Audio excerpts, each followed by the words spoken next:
ಸುಮ್ಮನೆ ಪ್ರತಿನಿತ್ಯ ಬೆಳಗಿನ ಸಾಯಂಕಾಲ ತನಕ ಅವ್ರಿಗೆ ವಿರೋಧ ಪಕ್ಷದವ್ರಿಗೆ ಯಾವುದೇ ವಿಷಯಗಳಿಲ್ಲ. ಮುಖ್ಯಮಂತ್ರಿಗಳ ಮೇಲೋ ಉಪಮುಖ್ಯಮಂತ್ರಿಗಳ ಮೇಲೋ ಸರ್ಕಾರ ಮೇಲೋ ಪಾರ್ಟಿ ಮೇಲೋ ಏನೋ ಒಂದು ಹೇಳ್ಕೊಂಡು ಹೋಗ್ತಾರೆ. ಅವ್ರ ಪಾರ್ಟಿಯಲ್ಲಿ ಏನಿದೆ 6 ಬಾಗಿಲಾಗ್ಯಾವ. ಈಗ ಮೊದಲು 3 ಇದ್ದವು, ಈಗ 6 ಆಗ್ಯಾವ. ಹೇಳೋದು ಎಲ್ಲಿ ನಮ್ಮ ಕುಮಾರಸ್ವಾಮಿ ಅವ್ರು ಬಂದು ನಮ್ಮ ತಲೆ ಮೇಲೆ ಕೊಡ್ತಾ ಇರೋದು ಬಿ ಜೆ ಪಿಯವ್ರಿಗೆ ಆತಂಕ ಐತಿ. ಹಂಗಾಗಿ ಅವ್ರ ಮಗನ ಸೋಲಿಸ್ರು ಅಂತೇಳಿ ದಿನ ಬಿ ಜೆ ಪಿಯವರೇ ನಮ್ಗೆ ಹೇಳ್ತಿದ್ರು ಚನ್ನಪಟ್ಟಣದಲ್ಲಿ. ಸೊ ಈ ರೀತಿ ಪರಿಸ್ಥಿತಿ ಅವ್ರು ಸೆಟ್ರೇಟ್ ಮಾಡ್ಕೊಂಡು ನಮ್ಮ ಕಡೆಯಿಂದ ಜನಪರವಾಗಿ ಮಾಡಬೇಕಾಗಿರ್ತಕ್ಕಂಥ, ರಾಜ್ಯ ಪರವಾಗಿ, ಅಭಿವೃದ್ಧಿ ಪರವಾಗಿ ಕೇಂದ್ರ ಸರ್ಕಾರದಿಂದ ಬರಬೇಕಾಗಿರ್ತಕ್ಕಂಥ. ಈಗ ನೋಡಿ, ನೀವೇ ನೋಡ್ತಾಯಿದ್ದೀರಿ, 58% ಅಷ್ಟು 9,000 ಕೋಟಿ ಕೇಳಿದೆ, 2,430 ಕೋಟಿ ಕೊಟ್ಟಿದ್ರು ನಬಾರ್ಡ್ನಲ್ಲಿ. ಈಗ ರೈತರ ಪರಿಸ್ಥಿತಿ ಏನಾಗಬೇಕು?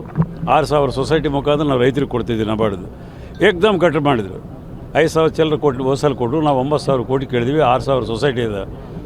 ಈಗ 2,432 ಕೋಟಿ ತಂದರು. ಇದು ಯಾರು ಕೇಳಬೇಕು? ಎಂ ಪಿಗಳು ಕೇಳಬೇಕು, ಕೇಂದ್ರ ಸಚಿವರಾದ್ರು ಕೇಳಬೇಕು.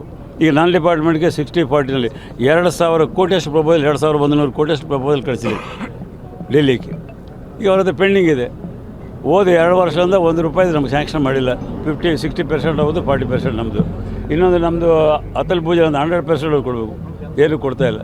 ಎಲ್ಲ ರೀತಿಯಾದಂಥ ತೊಂದರೆ ಅವರು ಕೇಂದ್ರ ಸರ್ಕಾರದವ್ರು ಕೊಡ್ತಾರೆ. ಅದನ್ನು ರಾಜಕೀಯ ಮಾಡಲಿ, ಎಲ್ಲ ಪಕ್ಷಗಳು ರಾಜಕೀಯ ಮಾಡಲೇಬೇಕು. ಆದರೆ ಕೇಂದ್ರ ಸಚಿವರಾಗಿರ್ತಕ್ಕಂಥವ್ರು, ಅಫಿಷಿಯಲ್ ಪಾರ್ಟಿ ಇರ್ತಕ್ಕಂಥ ಬಿ ಜೆ ಪಿಯವರು, ಕೇಂದ್ರ ಸರ್ಕಾರದಿಂದ ಅವರೇ ಹೆಚ್ಚಿನ ಎಂ ಪಿಗಳಿದ್ದಾರೆ.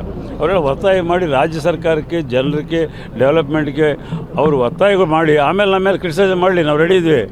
ಅಪೋಸಿಷನರು ಏನಾದರೂ ಕ್ರಿಟಿಸೈಸ್ ಮಾಡಿದ್ರೆ ನಾವು ಅದು ಸ್ವಾಗತ ಮಾಡಲಿಕ್ಕೆ ತಯಾರಿದ್ವಿ. ಏನಿಲ್ಲದ ವಿಷಯಗಳು ತೊಗೊಂಡು ಬೆಳಗಿನ ಸಾಯಂಕಾಲ ಮಾತಾಡಿ ವಾತಾವರಣ ಕಲುಷಿತ ಮಾಡ್ತಕ್ಕಂಥ ಒಂದು ಪ್ರಯತ್ನ ಇವತ್ತು ಬಿ ಜೆ ಪಿಯವರು JDS ಮಾಡ್ತಾಯಿದ್ದಾರೆ.